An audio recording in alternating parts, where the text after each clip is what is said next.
I'm always very calm and happy to be in this moment saying hello to another outstanding, amazing guest. And I love that we're on the same side of the globe. I comment you're on that side of the globe, you're on that side of the star, you're in that galaxy. Narinda and I are on the same side of the globe, closer time zones, we're only 2 hours apart. Doesn't matter. I'm so happy to be rubbing shoulders with you. We've met years ago when we did a podcast with Rose, and I've seen you around, you see me around, we see each other in the community. And I said, come back, join me again. There's so much to talk about. I want to put your name up so I pronounce it correctly because you have a gorgeous, beautiful name. Narinder Sheena. Yeah, that's correct. First of all, I should introduce myself. Yeah. I am Dr. Tovah Goldfine. This is TMS Roundtable. We have been streaming live weekly. I barely miss a week, and I'm not slowing down. Since COVID, 5, 6 years ago, Yeah. I stopped counting. And I am so blessed to be here. So back to Narinda. Narinder? Narinder, yeah. Narinder. It's a beautiful name. Pain is our superpower. Can you show us your book? From Pain to Power. It's beautiful. I love the cover, you know, like it just highlights what it's supposed to be, the colors and the vibrancy. And I'll never get sick of that. Wonderful that you love your book. I It's th- an expression of you. yeah, it is, and I love that. Yeah, expression of me and what it reminds me of, but what I've taken away to help others as well. So rather than me talk about you, I want you to talk about you. I want you to share with our listeners step by step. I want to hear the details. People need to hear what, when, why, how, and how you got on to the other side, and that you're still on your journey, and that they can be on their journey, still have symptoms, and still believe that they can recover. So here we are speaking about another recovery story from debilitating back pain that had you down for the count, and you came through it, you overcame, you wrote a book, you're now helping so many different people, and I want all the details from Mm. you, and I'll listen. I'll Uh, practice my listening skills. Thank you, Tova. And I think, you know, just before COVID back in 2020, I was on maternity leave with my second child. And just to point out, my second child was born in the car. I was advised by midwives to stay put at home. And I'm telling you, we were in, I couldn't even make this up, and I probably couldn't laugh about it now. But at the time, I remember I'd called the hospital frantically 3 times saying, my waters are broken. This is my second child. And they're like, stay put, you'll be relaxed. I said, I can't be relaxed. And so I'm on all fours in the back of my car. My husband's at 100 miles per hour on the motorway. Can you imagine? I'm on all fours, right? And I'm praying to God as much as possible. Please do not let me have it on the motorway in the car. And we end up at the hospital, and my husband's like, can you get out the car? I was like, are you kidding me? Are you, and I can't make this up. The midwives come out, and literally my son's head pops out, and they catch him on the back seat. Oh my God. I can't even make that up. And at the time, I didn't feel traumatized or anything. I was just like, my baby's fine. That's all that matters. So, and I was so angry. I was so angry at the hospital. And I was like, it's all their fault. Why have they done this? My pregnancy should be beautiful and calming. And cut a long story short, I did a letter of complaint a few months later when my emotions were calm, and they changed all the process. Now, I had a blood transfusion, but nothing more. Nothing had happened to my back. I was okay. But I was spiraling. I had this low mood, and it was my second child, and I thought, what is going on? Come February 2020, and I have a niggle in my right ankle. I was breastfeeding my son. I had another toddler who was 3, my daughter Kira, and I come out of bed and I have a niggle in my right ankle. No injury, no accident. And I'm like, oh. This hasn't gone. You know when you have some kind of pain and you're like, why is it staying put? Because that's what happened with me. And my husband's like, why don't you go to the doctors just to see? And I'm very reluctant at the doctor. So I go. And he doesn't ask me what's happened. I thought he was going to check the medical notes and go, oh, Narinder, are you okay after you had your baby? My pram's there, nothing. So I only answer what he asks me. Can you bend down? You've got a suspected herniated disc. I'll recommend physiotherapy. Right, see if you can walk it off. Then lockdown happens. And I'm like, oh my God, now what? So this physiotherapy appointment comes through over Zoom. And I'm like, I'm not I'm not used to I've never had physio in my life, so I'm there going, okay, how does this work? I'm curious. And so I'm bending down for her, all of this. And she goes, use a tennis ball, Narinder, use a tennis ball to help you. At the time, she didn't share what it was, but you could see from her face she's not surprised. As soon as I used that tennis ball, oh my God, the pain. Oh my God, it went up 11 out of 10. I was like, what's happened here? Wow. I was like, what is. So the pain from my right ankle, so it's the sciatic nerve and it's gone into the right hand side lower back. And now I'm like excruciating pain going. And now I can't touch my toes. Now I'm panicky and my nervous system. So second meeting, I go, I can't touch my toe. I don't know what that tennis ball did. And she just looked unsurprised. And she's like, She's like, there's no surgeons available. And I'm like, what? What are you on about? So what? What is it? So I'm here panicked with fear and anxiety and thinking, I don't know what's going on, but I'm in excruciating pain now. And I wasn't before. And so I went on this soul searching journey of, is COVID? What am I going to do? Everything's closed. I was contacting everybody I could find. People were telling me to do exercises on WhatsApp. Here, do this. I was like, I can't move. I can't stretch. How can I do that?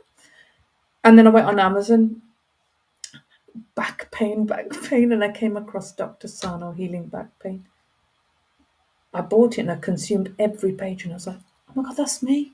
I'm The a book was written. The perfectionist. book was written for you. For me, absolutely every page. Perfectionist, subconscious anger. And I went, oh my God, does anybody else know about this book? So next time I'm at, I have a meeting with the physio over Zoom again. Have you read this book? Do you know about blood flow? Did you know that actually just speaking about it can help? Yeah, okay. No. So I was getting dismissed. And so what happened was I started looking at chiropractors. As lockdown was easing, I was looking at chiropractors. And again, I'd go, have you heard of Dr. Sarno? Have you? And they're like. So nobody was listening. And then obviously I was looking for someone in the UK because I thought maybe somebody must have heard here because that will help me. Up pops Georgie Oldfield. Oh my God, the saviour and the founder of SERPA, Stress Illness Recovery Practitioners Association. And so I get a call with her booked in. And I'm saying, Georgie, I can't walk. Because at this point, I could hardly walk. I could hardly stand for longer than 2 minutes. And I'm panicked now. I'm desperate. I'm looking for any solution that will fix me. And she goes, Narinder, you've got stress-induced pain. And I went, what? What are you? No. You don't understand. I can't. And she goes, yeah, it's stress-induced. And I was in denial at that point. But at the same time, I was thinking, what's she on about? But she said something that really, really stuck with me. She goes, you're going to be okay. You're going to recover. And I went, what? Everybody was telling me, be careful, don't jog too much. And here she was saying, you'll recover. And I said, but Georgie, what do I do? Because I can't get out the house. Acknowledge your fear. Acknowledge it. So do I write it down? Yeah. So, for example, if I went outside the house, I couldn't walk for long, then it would mean I would have to sit down somewhere. Okay, so write that down. And then how are you going to reframe that? Okay. And so that's what I started to doing as a first step. I started writing all the things that I was fearing and just reframe it. It's okay if I sit down for 2 minutes. I'll get back up. And then what am I going to do? And I started thinking, this is interesting. Here I am, a former lawyer for personal injury cases of road traffic accidents, and I didn't come from that other mind body world, but I was believing it. And I thought, this is interesting. So I started going to discover more.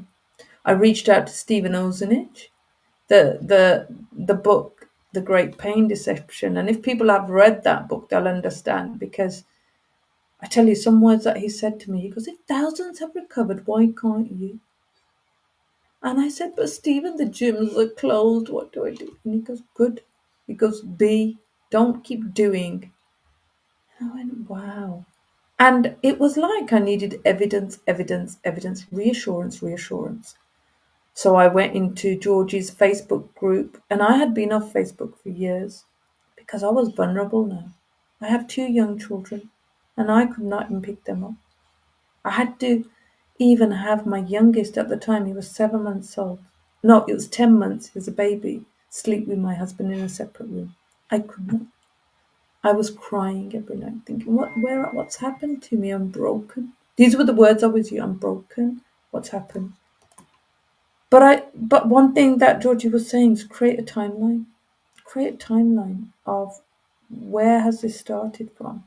And I enrolled in an online recovery program because I thought I need some support, but not from a medical background, but from somewhere that I knew resonated. Having been an NLP practitioner, so the neuro linguistic programming and coaching, it was like I had all these certificates and knew about it, but I wasn't advocating what I was living. And I started thinking of, so what am I going to do next? I even wrote to Howard Schubiner saying, Howard, what do I do? The pain's now moving. Because the pain, it was in my arm, I had numbness, the pins and needles, it was in my pelvis at certain points. I started having eye twitching as well because the pain was excruciating. But what I did do is I cancelled the physiotherapy, and I remember calling up the lady, the owner. And I said, I don't want to do it anymore. And she goes, that's odd. No, you must come in. So as lockdown eased, she goes, you must come in.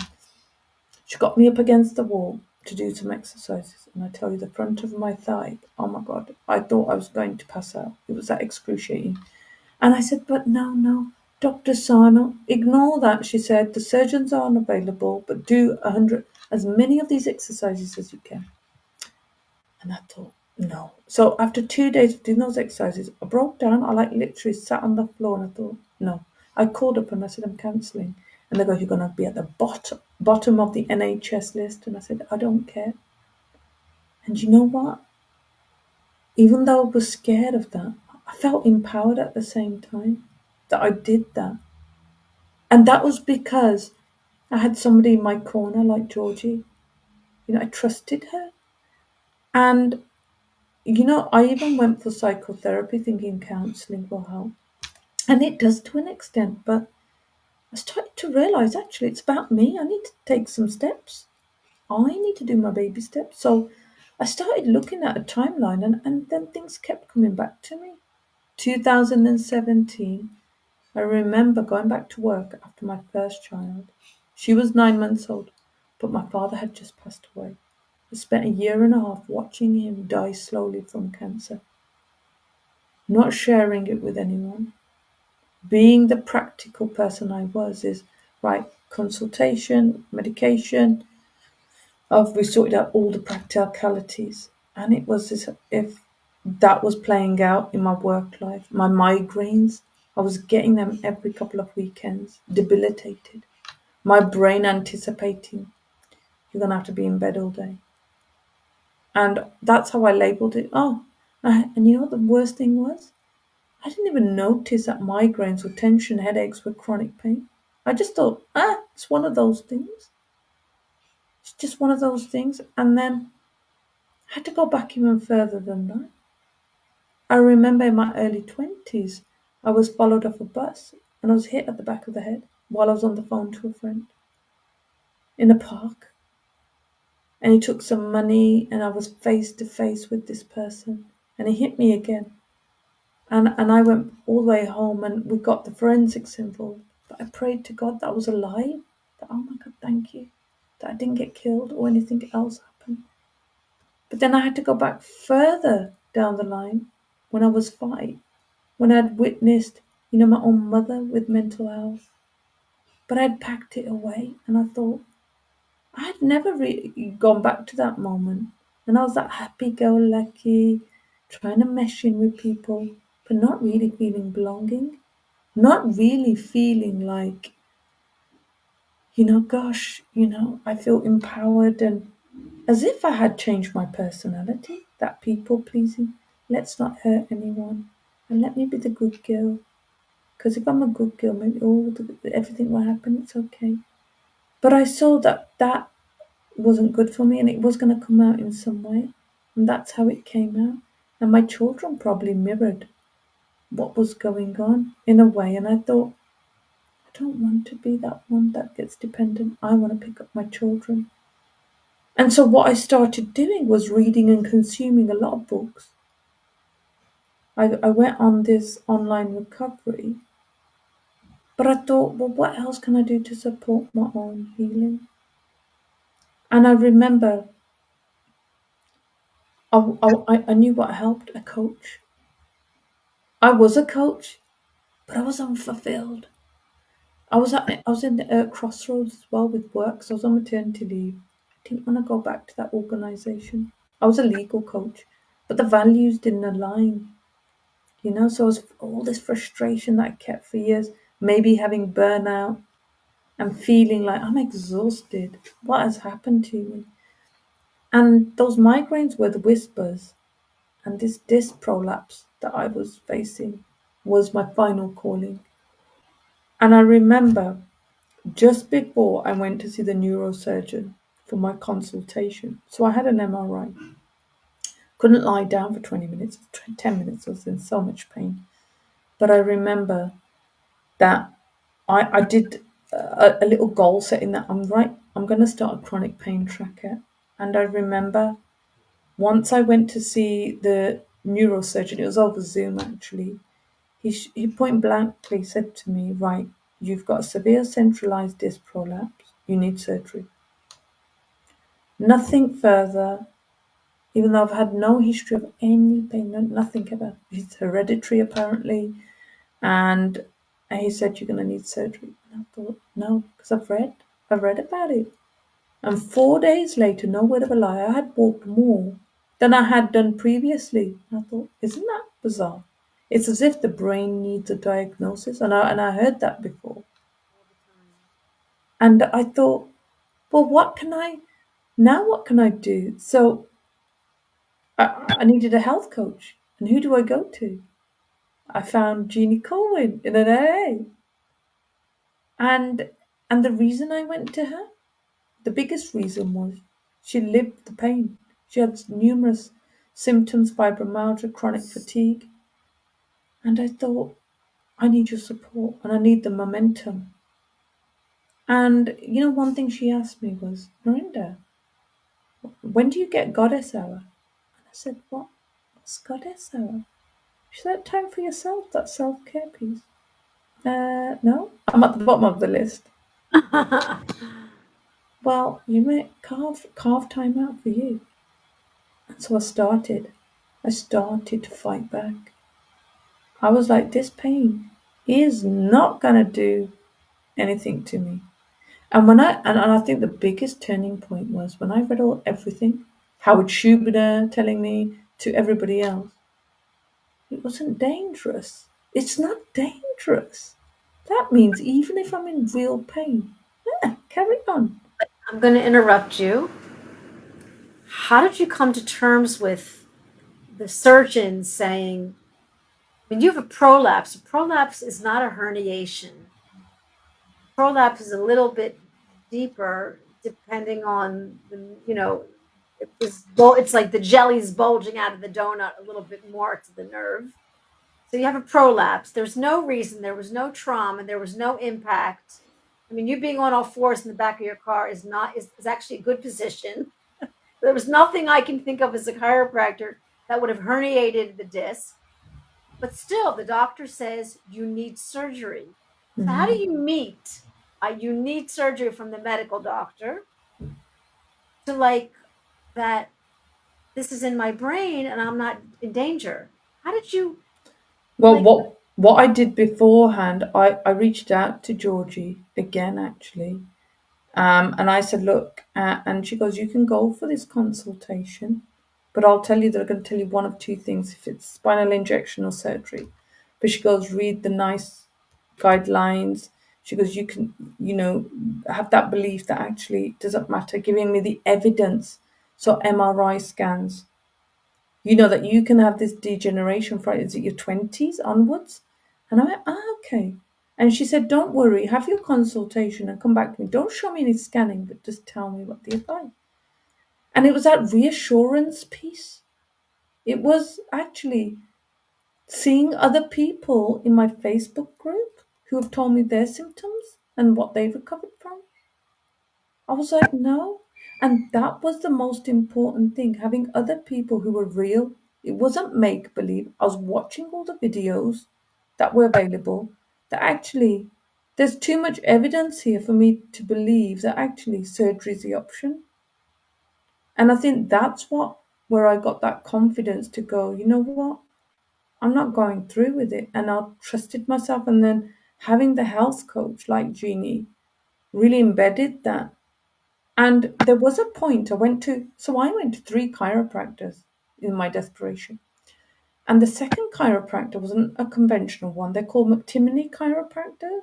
And he was saying, and he was touching parts of my body and the brain.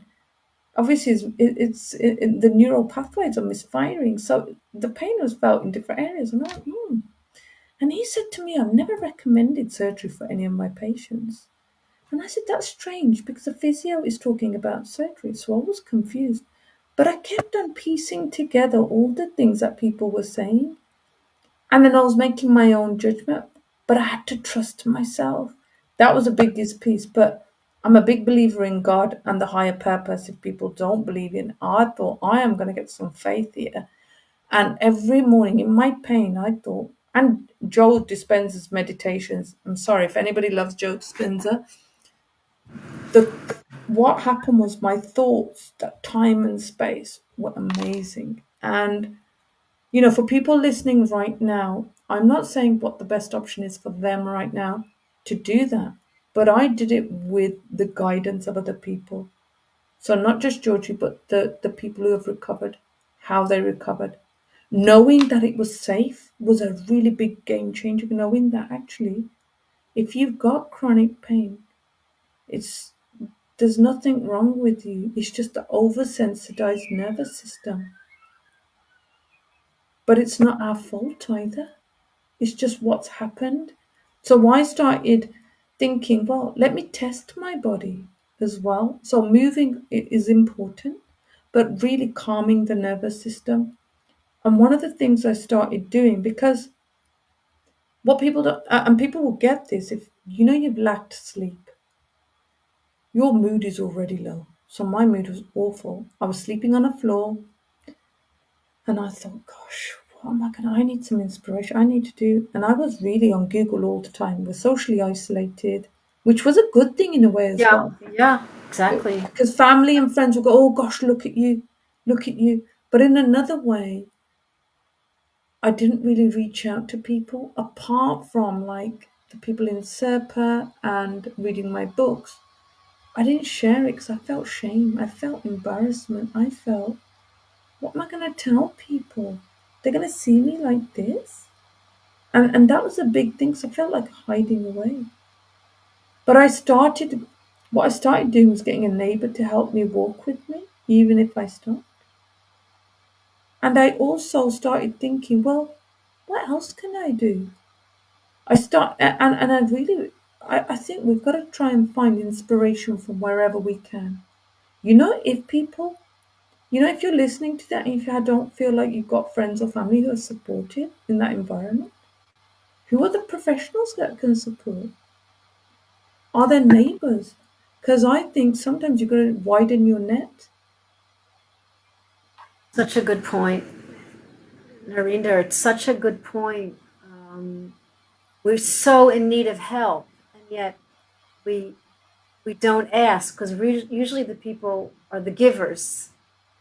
So why would they be the one asking? And it's even more of a like deep cut to ask. And the minute this is something Sarno recommends. you know, is asking for help and also helping others. Like somehow the helping, asking, the giving, being in a relationship with someone in a more helping way changes the brain. And I think what you did was important. And I hear this from people. Either they went and they volunteered and they felt a change, or they went and they peeled a layer of their shame. Like somehow it all has to do with the nervous system and how Mm. they broke the habit of being themselves in order to begin the healing process. Because at some point here, sounds like you were in pain most of the time, but you Mm. trusted this process. You didn't give it much wiggle room. And if you did, your brain was still like getting the point that, like, it just sounded like your greater voice was, I am going to heal. And I think sometimes you need that hope. I mean, that hope came from someone else, someone trusting in me and believing in me when I didn't believe in So myself. important. And I remember Georgie saying, "You've got to have 100% belief." Because in my head, I'm like, I'm this logical lawyer with this background head on.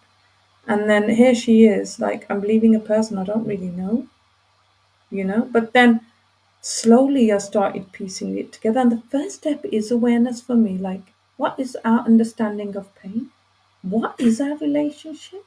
Because all that was happening is I was frustrated, I was angry, and I was consumed by pain. That my life box wasn't there. There's no joy. I'm just like Googling, I'm tired. I've got two children now, and I don't know what's going on. I've been watching the news of COVID, and I did never used to watch the news, but somehow this got me really nervous. It got me. It's like this tsunami, and I mentioned it in my book. It's like a tsunami. It's like, well, people are dying all around us, and it's affecting me mentally. But what was mentally affecting me was that suppression of emotions. So, understanding that, what is the pain trying to tell me? I asking it in my subconscious before I went to bed. George's program asked, said, say it to yourself, write it down. What are you trying to tell me? And really embedding all that I'd learned. I'd start with, how did I used to walk? So I used to visualize. I used to lie in my bed in the morning. How did it feel? What was I looking at? Was it the trees? Was it the birds? What was the temperature? And not everyone's a visual person, and I get that. So, what are the methods you're going to work? I probably used a lot of methods, but that's not for everyone, and I think even that's counterproductive if people say, "Oh, should I do journaling? Should I do meditation? Should I do visualization? Should I?" Because they and me actually when I was in their position, I was looking at, well, they've recovered in a month. Maybe that will happen with me. But that's it. You've got to stay in your own lane. You cannot think of their journey like your journey. Definitely. That's key. That's where you might go off track. Like, I don't know if you've heard the phrase boom and bust, and that phrase of, yeah, let's do it. I feel energized now. I've had a really good, and then there's days where you're like, oh, because I've done too much now. I'm not going to do that again. But it's the brain. If we know that this brain, it's people who've had like 30 years plus of pain think they can't recover because they're told it's that belief system, manage or live with your pain. But why should I'd counteract that. So why do we have to manage and live with it? Why can't we focus on how can we have a win a day? What are the wins? Can I get up? So understanding that for the awareness point of view for me was huge, and having someone on that journey just to say we're here for you and starting to really open up. And journaling for me was something that I don't think I'd ever tried before. I'd never tried, and I read about Nicole Sachs, and I read about, how you could write whatever you want, nobody will know. And I did I it in the know. day. It was so enlightening. I thought, oh my god, this is huge. And I, And I'll never forget the moment when I used to chuck that piece of paper away, and I remember some of my symptoms were coming out of my body. And I said, "Isn't this amazing? Isn't this amazing? I can do this." And then slowly, I think Jeannie actually introduced me to yoga nidra because I needed a drug to sleep, and that is a drug. Yoga nidra, guys, if you ever tried it, it's a drug, and it's brilliant, like a meditative drug. But don't try everything. Like I did it out of desperation, and I probably made it harder on myself. But that's part of how my brain functioned because I was in a panic of fight or flight of let's protect her. Let's. But the biggest thing I'd say if I was looking back is how do we soothe our nervous system and our brain? How do we bring it safety? To say you're safe, you're okay. But what is the pain trying to tell you at this moment? What is it in your life that's creating that pain for you? And I knew. And then I took micro shift steps to get, healing. And it wasn't like that. It's not linear. It's like that. What But point, I'm going to interrupt you, I apologize, but just at what point, just to keep us on the timeline, I love Georgie's advice, like write a timeline. So here you are, doing all the right things, journaling, meditating, hiring a great coach, reading, feeling inspired. At what point did you see a change in the symptoms, which we all want to see? Or maybe you saw the journey. Like for you, it wasn't so much about the symptoms, but the journey. Because at what point did you see a change in your actual physiology? I think, I was limping to the swimming pool and I was in pain at this point. And I saw a gentleman, he had no legs, happy as Larry in his wheelchair, and he jumped into the swimming pool. And I noticed how capable and fast swimmer he was to my slow swimming. And I thought, oh my God, God, you've given me all these limbs and everything. How can I not? That spurred me on to going, yes, I am in pain, but you're not going to create this big mountain in my head. I'm going to zap you into the small dot. And so what happened to me that moment was the mindset shift. I created that mindset shift of, okay. And when you're in it, you don't notice because you're doing some of the things, the calming the nervous system and journaling. And I think the biggest thing was expressing my emotions on paper. I started realizing, wow, Narinder, wow. But what win did I have? Because I lacked self-compassion. I kept on berating myself rather than going, Narinder, how amazing you're doing. And I wrote, one thing Jeannie said to me is write an evidence proves that you're healing. What a great idea. So I started doing it. I'm vacuuming. One was I'm picking up my children. And I'm washing the dishes standing up now. I can cook standing. I can go in the shower standing up. So I was seeing these things while I was writing them down of what was happening in my healing journey. And that energy, that momentum. And someone asked me, I remember saying, Linda, how long did it take you to heal? Because I used the word healing then recovery, because healing was my mental healing, emotional healing, which obviously manifested into physical healing. And I had to look back on my phone because I used to put in a date of what I was doing every day. Am I doing some weights? Am I going to do some meditation? What am I going to reward myself with? Which was dark chocolate, by the way. So I'd always reward myself every day for my little wins. And I was going, yes. And when I looked, I went, oh gosh, I'm in it. I didn't even realize I've done it. And my life box was full of all the joy, the comedy, the laughter, my children, and just seeing them, my husband, family time, my friendships, my deepening friendships. I'm building a community outside of that and knowing my values and where I was going in my life rather than feeling stuck, feeling like, oh my gosh.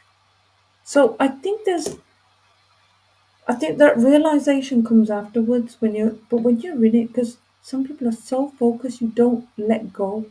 You're so attached to the pain, to the anxiety, to the depression. This is me.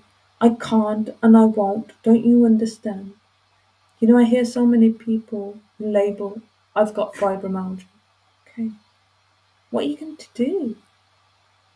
Are we going to just wrap that label around us and keep it protecting us forever? And I think that's what I learned is, yes, that pain was part of me, but it's part of me for a reason. The relationship with the pain changed. It's side by side. It's not going to consume me, but it's there to help me for a different lens. And I'll always say pain was a gift for me. Because without that, I wouldn't be where I am today. And I wouldn't be doing what I'm doing right now. I mean, what I saw, and I think what's happening to a lot of people that we meet, is that aside from the trauma growing up and some of the um,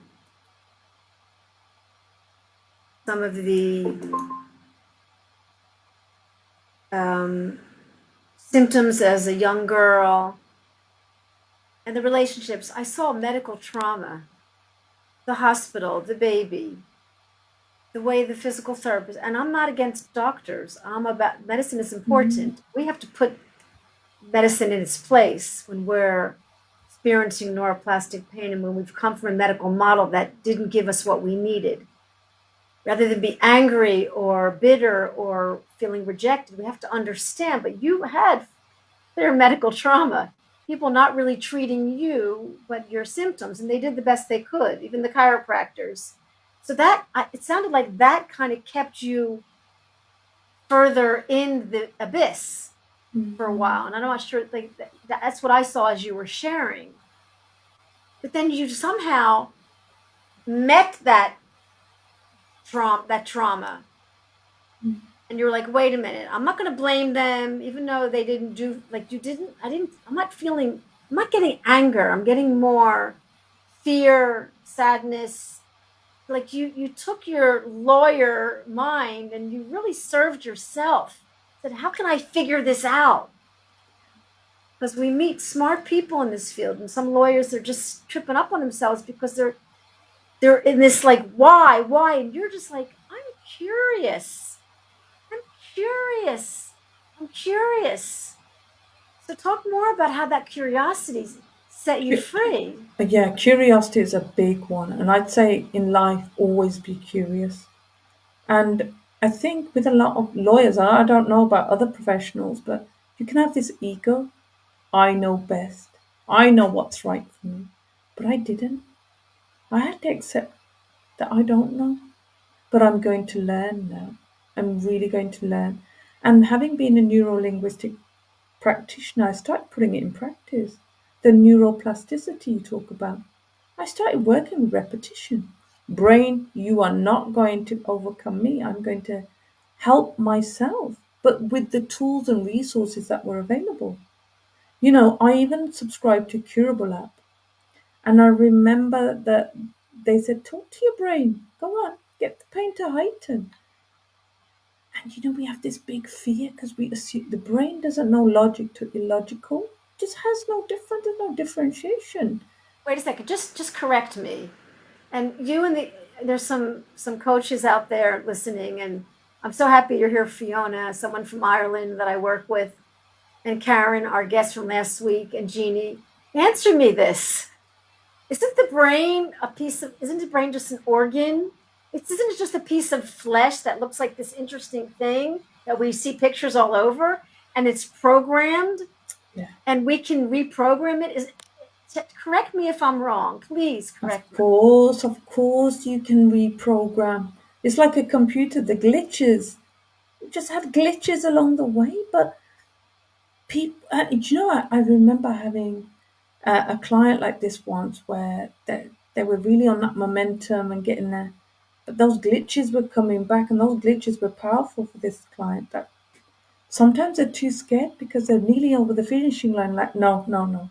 Because what happens in the midst of it, if they've got appointments, medical appointments, mixing the two up from the mind body treatment to medical appointments when they're going for another scan, another appointment. That keeps the pain alive. The fear and anxiety keeps it alive. The cycle goes on. So actually, trust that process. That actually, I've understood that actually it's not dangerous. And then and like Stephen said, if thousands have recovered, why can't you? Then you have to ask yourself, well, why can't I? What can I put? It's consistency. We go to the gym. Why do we go to the gym? Do we want to feel better? Yes. Do we want to look good? I want to tone up, but I can't tone up just by talking about it. I've got to put in some consistent effort, half an hour. And I think it's how do we change that? How can we? And it's not about convincing anyone because, first of all, they have to be on that train journey. We're in that dark tunnel on the train, but to get out into the light, into that sunshine, we need to step onto that journey of, I'm with, yeah, I get it. Not, because if you're not on it, then you are going to be in the victim low mood state. My mother said to me, no one's going to help you but yourself. And in a way, she had a good point because there's so many resources and support in there, but you yourself have to take that accountability. That's the first step. It's so true. It's such a great point about, and even Sarno, you hear him in the movie saying, two steps in, jump in. I always say jump in the shallow end with a life preserver. Like you're not jumping in a deep end, you're just opening up a door and you're coming out of your comfort zone and creating a new comfort zone. So a lot of it's just back to the thoughts and the fears, which we'll talk about in a minute. But I did want to answer Jane's question. Can you see it, Yes. Narinder? How do we retrain it? That's a really good question. How do we? Well, first of all, it would be about, well, what's going on? What thought is coming up? I'd always go on about our thoughts. Is it true or not? What's the belief? And how can we then start going, well, actually, let's challenge it. I challenged it. One of the things the physio said is be careful, don't jog. And when I read Stephen Ozanich's book, The Great Pain Deception, and Fred Amir's, I think it was Rapid Recovery. Rapid Recovery. He's Oh my great. God, that was a game. That actually helped me a lot. Amazing. He's amazing. Yeah. So I went in the garden and I thought they've told me to do this, and what am I going to do? I'm going to do it. So I started jogging. I went, what they talking about? It was painful, but I thought it doesn't matter because it's not going to break me. It won't break me. I started doing that, and I thought, brain. I'll tell you another story. So in the Curable app, I used to sit on a hard chair in the living room. So I thought, hard chair, let's get back on the soft sofa. I've got my Curable app there. And it goes, tell your brain. And I knew the pain was coming right, shooting up my leg into my buttock. So I was like, oh. And that was it. It subsided. Because I go on then, give me as much pain as you want. And it subsided. I thought, oh. So I started talking to my brain. I know people will say I'm crazy, but it really worked a treat. And I started doing a lot of breathing. Like Jeannie is amazing. I mean, breath work, she's a fantastic, but the belly breathing to really soothe that nervous system. And really it's safety. I'd say it again, safety, safety, safety. Because what we're doing is we've got fear and anxiety in our body. That's heightening the pain already. And we're oversensitized and we're always gonna go, but we're different. Our pain's different to what you've had. And it's not. And then it's about, can I repeat this process? Can I do it again? And I made it a point of writing my goals down every day. And it was consistency. So, for example, in the living room, I'd say, can I stand for 3 minutes? And it was that my energy levels depleted, but I did 3 minutes. Can I walk for 3 minutes? Yeah. Even if I sat down outside, it didn't matter because I was looking for like a lamppost first, which was not far. Right, I've done that. Can I do something else? And there are going to be days where there's setbacks, where it's Groundhog Day every day, and you're like, oh, I'm going to give up. That's the time not to give up. It's just about doing it. And And what's interesting, about 2 weeks ago, I was at the gym actually, and I was doing some weights, and the with the bar, and I was like, I felt some twinge in my knee, my left knee, and I came home and it's still there, it's still there. And then I thought I didn't worry about it. I just thought, yeah, it's there. And you know what? I thought, go to the gym the next day. I'm going to try a heavier weight. Did that pain come? No, it went. It went away. And that's Amazing. it. So it doesn't matter where you start, but just start. It Oh, could be you can't get out of bed because you struggle because it's all mechanical, because that's how I was. So I lay on my bed doing a visualization. How did I get out of bed pain free? So I used to visualize how I used to get up because we don't think about it. beautiful. I want to mention about Fred, who was on the program twice, called Rapid Recovery. And there's 2 points. I want you to hear this, Jane. And Rima, I'm going to answer your question, but take these 2 insights home. One thing Fred talks about, because he had chronic pain for no reason, just like you, ready to get surgery. He started to study professional athletes. And what they had was a goal, they had a vision. And that goal became a chemical reaction. Like, I'm going to pass that finish line, or I'm going to keep running, even with calf, shin splints. And he started to use that philosophy, and he would go walking with horrible sciatic pain because his vision was, I want to lift my 4-year-old daughter. I want to be able. And so he would go for a walk with horrible, debilitating sciatica pain and walk with it because he was focused on the mission. This is a key with the brain. When we change our focus, whether it's on the breath, whether it's on mental rehearsal, whether it's on law of attraction, we're focused on our vision, not what am I feeling, because the brain focuses on what you make important. That's the cellular network. Second thing that Fred talks about in his book called Rapid Recovery is what was his other key point besides having a goal? I'm forgetting. There was maybe 2 things that I thought about, but the fact is he also found, and this is what happens when he recovered finally from his debilitating leg pain. Of course, other symptoms went away.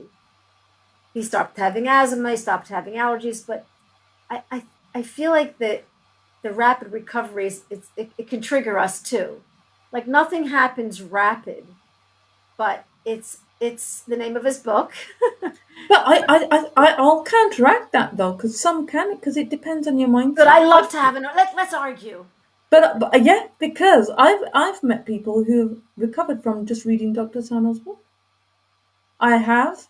There are people in my world that they've said we've just because they got it, the mind just quickly grabbed it. Book Mine did cure. it, The book unfortunately. cure. The Right, the book book cure. cure.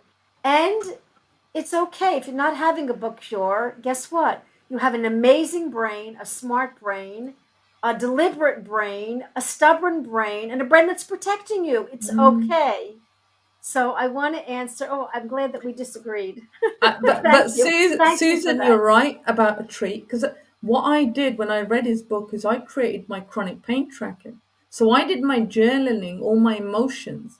I wrote little goal, and that's where I gave myself a reward. Like I don't Dark know if chocolate. it's yeah, because the midwife said I was lacking iron, so that's what I did. But I think can't remember his was ice cream, but I actually followed that and I did it for days because another thing that was really interesting is I remember he couldn't step off the pavement because I had sciatic pain. I had That's it. it was that stabbing. It was worse than childbirth, I have to admit. And he went to work, and you have like the support, back support, all of this. He didn't. He was like, no, get rid of that because that's reinforcing pain that we're not capable. And I think it's really important. Like even I think Rima, you talk about hormonal fluctuations. I'm menopausal, so yeah, that definitely comes within that. The hot flushes if you get them. I mean, joint pain, migraines happen. But it's what are we doing right now? Like if I'm having lots of sugar, we know the lifestyle, lack of sleep, nutrition, diet, all of the things we know, and that if we're lacking movement, what does it do to us? Where we're not having no joy, say if we're socially isolated, it's not making us happy. And me, for one, I've always been like, oh, you know, I love moving around and I love enjoying time with people. But if we're not doing that because we're so debilitated, we're focused again on what's happening to me, rather than what can I do? And there's a great book, and I mention it in my book, is The Power of Now, Eckhart Tolle. Women, there's an acronym, a WIN. What's important now? That we don't focus on, and I get it with pain because it's so overwhelmingly really debilitating and it consumes our every moment. But you know what? You don't get pain 24/7. I started to go, when are my pain free times? When I used to meet up with some friends or family Beautiful. afterwards, I Yep. was not in pain and I went, I didn't have pain then. What's going on? And so I held on to those little pain free times and I made them longer and longer and longer. And I think you really got to look at that. It's so important. No, I think all of us will agree, and this is not anything, this is just a fact we can turn into an art. The art is the fact is, most of us will have pain alone. And the art is to understand that relationship when you're alone and take it with you. Take the relationship when you're with a friend or family or you're distracted. Take it with you when you're alone. Invite that part of you in that's saying, hey, you can be alone, be with your thoughts, your discomfort, your feelings, and not express chronic pain or neuroplastic pain. So we have to be able to understand the difference between when we're alone, when we're with others. And maybe you can chat about that. What's happening in our nervous system that I can be in pain alone and not when I'm with someone else? What's going on there for people to understand and to utilize that and say, brain, I get you. You're protecting me when I'm alone. Am I a threat to myself? And can you chat about that for a minute, being a threat to ourselves? It's really interesting with the work I'm doing now. That threat could have been when you were at school. Could have been somebody said something to you and it's triggered you still in your life, but you don't see it because it's not visible. But it's in your brain remembers pain at every step. And that pain, that emotional pain, what slight thing someone said to you, I'm right. And because the brain can't take so much, it has to manifest somewhere. So that protector, I don't know whether you watched that Lorimer Moseley, where you're chased, but it's that kind of terminology of, gosh, do I need to protect myself? There's times, and I don't know whether you hear about this, is say you've been in an accident, road traffic accident, and it was quite significant, but you're like that. You're tense. You're in that protective mode, but you're not consciously aware. It's that subconscious. We got to tap into that. Tap in, tap in, tap in. And then we can start going, there's safety here now. So if that happens again, we're safe. We're safe. So the trauma, the whole nervous system being dysregulated I'd say it's really huge. And I was sharing with you, wasn't I, before we even got onto the live, that I don't feel as much anxiety like I used to. That chronic anxiety, that hypervigilance that I used to feel, I'm on 10 to. I have daily check-ins with my nervous system.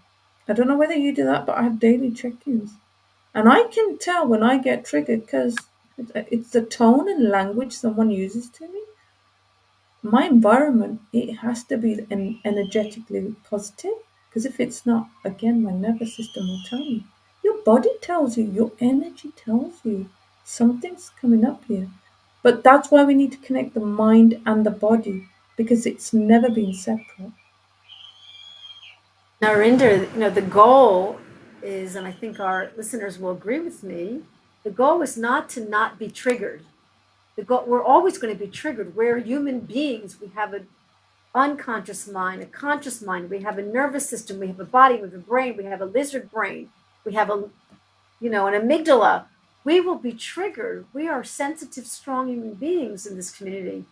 Question is our relationship with that trigger, our response, our the power of now being in the moment with it, understanding it, having a relationship with my fear, having an understanding of my sadness, like having like then the compassion is another big piece, but this is a key to know your triggers, to be aware, to maybe,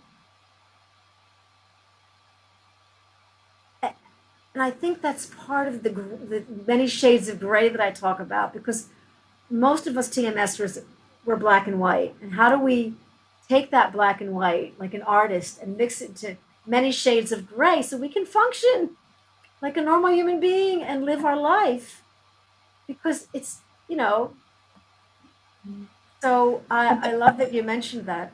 I think we have to take a pause, like reflect, like you say. And maybe that breathing to go, okay, what's going on here? What's going on for me? And what's going on for them? That compassion piece. Because we don't know what stresses they're under. We don't know what their environment or lens looks like. And I think we always have to be wary of that, because we can always look at it from our lens, but always empathize with the other person, put yourself in their shoes. Reminds me of Dr. Clark's, I have to mention it every show, about, his advice to thousands of gastroenterology patients was not go take, a colonoscopy, but was like, try being a butterfly on the wall of your childhood. That's his advice. And if you can be a butterfly on the wall of your childhood, what compassion and empathy and love would you have for yourself? And look, you're a parent, I'm a grandparent, we're all doing the best we can, but how do we have the empathy for how we grew up? And how do we channel that empathy as an adult when it's all of a sudden our body's attacking ourselves? So part of it is to continue to be this empathetic, self-compassionate, like loving the body that you don't like or you can't understand or you think is attacking you. How do we rise above that in the quantum language and love unconditionally, trust unconditionally, primal trust, call it anything you want? We're all having this relationship with our body and our brain that serves us. Mm. It has to do with our thoughts, has to do with our inner, the bridge between the conscious and the unconscious mind. So tell us more about what you're doing. So you stopped being a lawyer, which you probably were very good at, and then you became this specialized coach, the not just a map coach. You're doing something with the MAP of the word map, and you're also working with ADHD and people that might be neurodiversity, which you explained to me before the broadcast. And I'd love you to share a little bit about what you're doing and how your work can help so many via your book, via coaching with you, via the community, via the quantum. I'm all about praying and bringing God into the picture. Also, he's a great partner. Great. Great partner. Tell us more about what you're doing with your work. Yes. So Mapcoach is all about the acronym. It's mindset, action, progress. But it goes a lot deeper than that, looking at the understanding. But what I do is educate people through partnering with other medical professionals, actually, as a lived chronic pain advocate, to teach other doctors, physios, chiropractors about what do they need to understand about patients. Like health coaching right now is shifting things in the medical profession, because the patient's the expert, not the actual doctor. And so that's a really huge thing. So I coach people in chronic pain. And what I learn is it's never about the pain, it's everything around it. That's a huge, huge breakthrough. And one of my recent guys, I had a South African guy, 45 years of pain, back pain, 45. He was pain free within 4 sessions, just with understanding. 4 years. He went back to golfing after 11 years. And that's just because I was actively listening and really tapping. I think one of the skills he said I've got is I can go straight into the heart of what is going on because I've got intuition and energy. But it's all about understanding. And then the second thing is neurodiverse traits. These could be autism, it could be dyslexia, ADHD, attention deficit hyperactive disorder. But with any of these names, it correlates with anxiety and depression. So you've got professionals out there that have such challenges at work, maybe communication, managing time, it could be organization, memory. And then you've got the interplay of, well, is the memory because of my neurodiverse traits or am I menopausal? What's going on here, right? So there's a lot of mix. There's trauma involved. There's adverse childhood experience. And there's chronic pain as well. And when you've got neurodiverse traits, it heightens the chronic pain, like fibromyalgia, stomach pain, back pain, because they've suppressed their emotions all their life. They've used coping strategies to masking through school. That it comes to a point that they're at work and that's it. They're on a performance improvement plan. Now they can't function because the body can only take it for so many years and they're crumbling. So I bring in that exposure of, again, coaching one to one. I do group coaching in my online pain cafe for free, which is a global one. But I also educate again through webinars on the impact it's having. But the biggest thing to understand is what impact it's having for yourself, getting that self awareness. Like, where are my strengths? Because a lot of people who've got neurodiverse strengths don't see their strengths.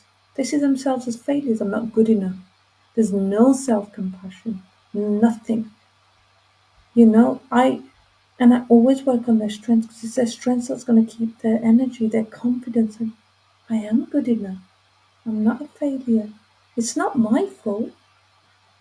And so, working in these arenas, you start to understand that actually you learn so much from your clients.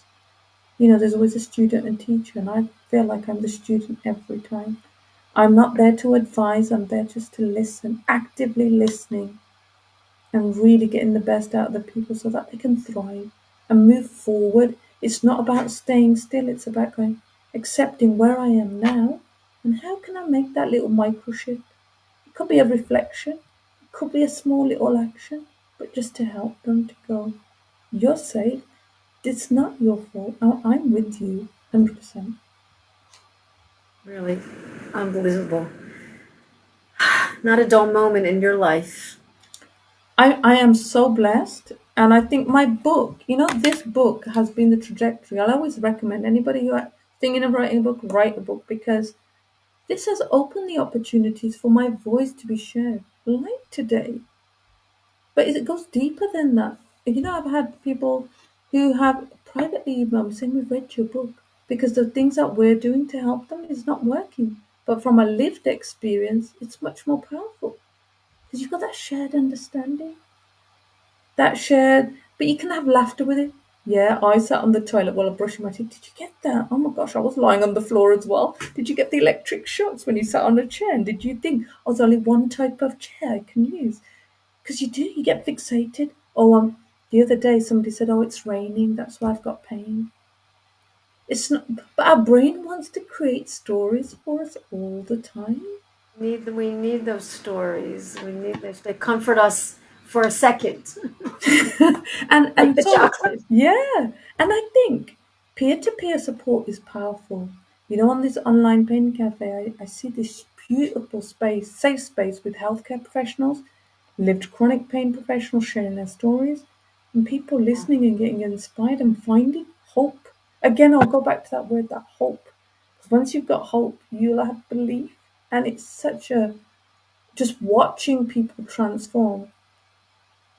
It's Oh. it's amazing.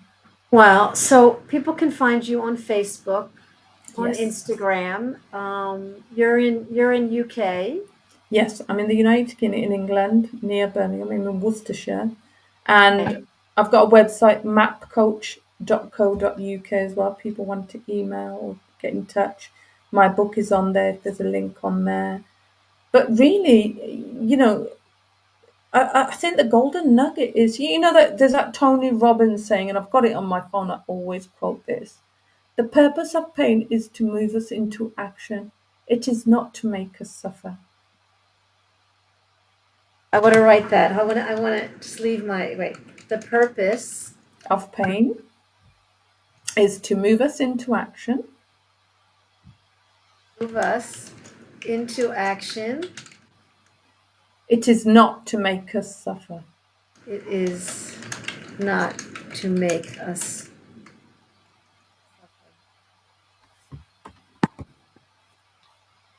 Love it. I mean, and again, how do we apply that statement? Because it sounds great to our conscious brain, and our unconscious brain is to see it in action, is to see us, implementing and applying it. And all of you amazingly smart and sensitive people out there listening can do this. But And get support. I'd say the first step is Very get important. the support wherever you can. If you can find someone you feel safe with, non-judgmental, because that helped me. You can't do it alone. If you can, amazing. But I needed some support and I needed some understanding before I took those brave steps. Amazing hour, amazing, just listening. And I have these broadcasts so I can learn. I'm very selfish. So how can I learn? But I'm blessed along with you to be here and to meet you again, and we will meet again. You've also inspired me to maybe start my book, but that's another chapter. Anyway, I'm so blessed. I'm so grateful. So thankful to the internet that we had an hour pretty much stress-free. And I want listeners to know that this recording will be uploaded to the TMS Roundtable YouTube tonight or tomorrow. If there are questions for Narinder, she can write them on there. I'll make sure you see them, or you can find her on her website or her Facebook page. It'll be also in the description. So have a wonderful night. Mm-hmm. Really, you're Wonder Woman, children, a husband, a full-time job, coach, helping others, Pain Cafe. Thank you so much for this hour. Thank you for having me. It's a privilege. Till we meet again. Bye, honey. Good night, everybody. Have a wonderful day. Have a wonderful night, wherever you are.